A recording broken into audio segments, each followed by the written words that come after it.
मार्ता आनी इनासा कडल्यान आमी जायतें शिकचें आसा. एक तरी आमी शिकूंक जाय, दुसऱ्यांचो आमकां हुस्को आसूंक जाय. सेवा, दुसऱ्यांची सेवा करचें मन आसूंक जाय. सेवा फकत म्हज्या गांवच्या लोकांक, म्हज्या सोयऱ्यांक, म्हज्या इश्टांक, म्हज्या वळखीच्यांक न्हय, कोणूय जावं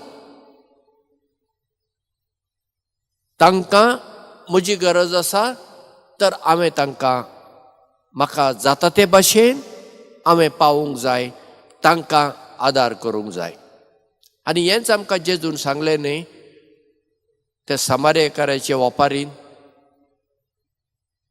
थंय घायोन पडलेल्या मनशाक कोण शेजारी जालो? समार्यकार जालो.